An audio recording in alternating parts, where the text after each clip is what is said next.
Bye bye bonbon. Bonjour tristesse. Il était une fois, dans un royaume lointain, un endroit merveilleux où tout était en sucre. Les fleuves y coulaient à flots de caramel, les montagnes étaient couvertes de gâteaux aux millefeuilles, et les maisons étaient faites de bonbons colorés. Les habitants de ce royaume vivaient heureux, savourant chaque jour les délices sucrées qui les entouraient. Mais un jour, une mystérieuse maladie commença à se propager. Cette maladie avait un effet étrange et terrifiant. Elle faisait disparaître les saveurs et les parfums de chaque morsure, chaque bouchée et chaque gorgée. La première à être touchée fut la princesse sucrée, la plus gourmande et la plus joyeuse du royaume. Elle perdit son appétit pour le sucre, et avec lui, son esprit de joie et son sourire. Dans la grande salle du palais, la princesse sucrée était assise tristement sur son trône. Autour d'elle, les courtisans et les nobles discutaient en chuchotant, inquiets de la tournure des événements. Le roi Bonbon, son père, se tourna vers son conseiller, Sœur Choco. « Que pouvons-nous faire, Choco? Nous devons trouver un remède pour ma fille et pour notre royaume. » Sœur Choco, un homme sage aux cheveux en forme de spirale de réglisse, répondit « Majesté, nous avons envoyé des messagers dans tous les coins du royaume pour chercher des réponses. Peut-être y a-t-il un ingrédient spécial qui pourrait redonner les saveurs perdues. » La reine Praline, mère de la princesse, s'approcha doucement de sa fille. « Sucrée, ma chérie, il faut que tu gardes espoir. Nous trouverons une solution. » La princesse sucrée soupira. « Mais mère, comment retrouverai-je la joie si je ne peux plus goûter à quoi que ce soit ?» C'est alors qu'un vieux confiseur nommé Monsieur Miel, connu pour ses bonbons magiques, entra dans la salle du trône. « Majesté, je pense avoir une piste. Il existe une légende ancienne qui parle d'un fruit rare, le fruit de l'arc-en-ciel. On dit que ce fruit a le pouvoir de restaurer toutes les saveurs perdues. » Le roi Bonbon se redressa. « Et où pouvons-nous trouver ce fruit, Monsieur Miel ?» « Il pousse sur l'arbre des saveurs, au sommet de la montagne fondante, à l'est du royaume, » répondit Monsieur Miel. La princesse sucrée, malgré sa faiblesse, se leva. « Père, mère, je dois partir à la recherche de ce fruit. Pour moi, pour notre royaume. » Le roi Bonbon hocha la tête. « Très bien, sucré, mais tu ne partiras pas seule. Sœur Choco, vous accompagnerez ma fille dans cette quête. » Le lendemain, la princesse sucrée et Sœur Choco partirent à l'aube, traversant des rivières de caramel et des forêts de nougat. Leur voyage était long et ardu, mais ils ne perdirent jamais espoir. Un soir, alors qu'ils campaient sous un arbre de sucre d'orge, Sucré se tourna vers son compagnon de voyage. « Sœur Choco, pensez-vous vraiment que ce fruit existe ?»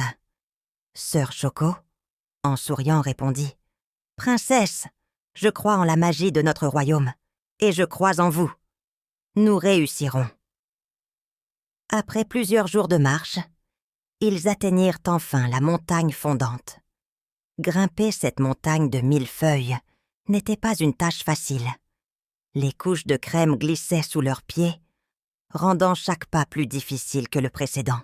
« Nous y sommes presque, » dit Sœur Choco, essoufflée mais déterminée.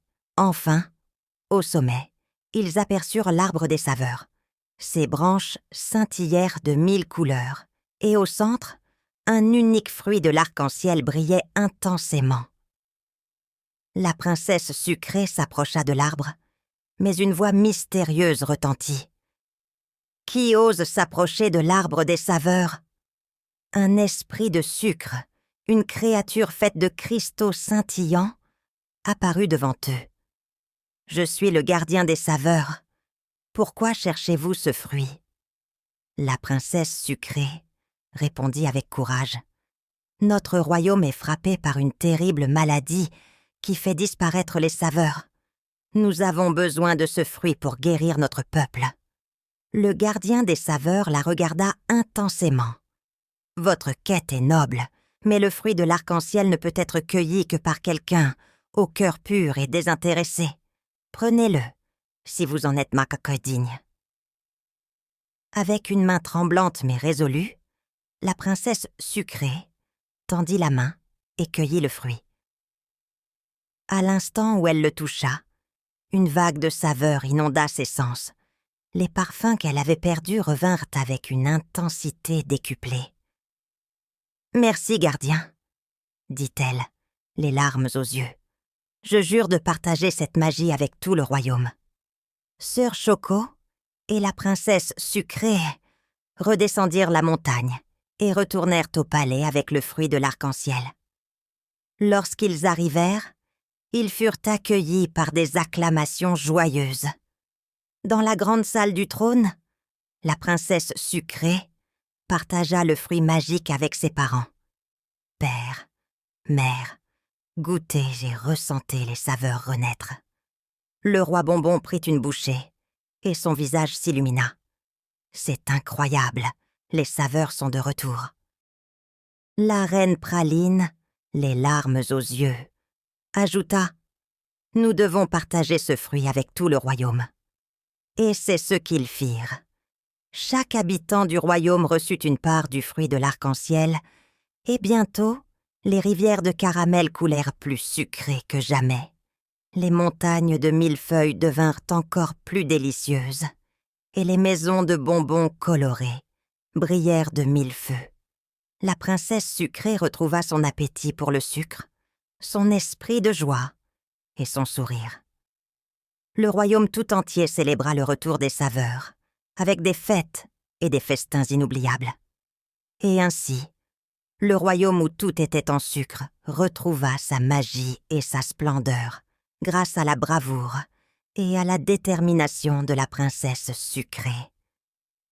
Ils vécurent heureux et sucrés pour toujours. Nous voilà arrivés qu'à la fin de cette aventure magique sur Raconte-moi une histoire. Nous espérons que vous avez apprécié cette histoire autant que nous avons aimé vous la raconter. N'oubliez pas de vous abonner à notre chaîne pour ne manquer aucune de nos prochaines aventures.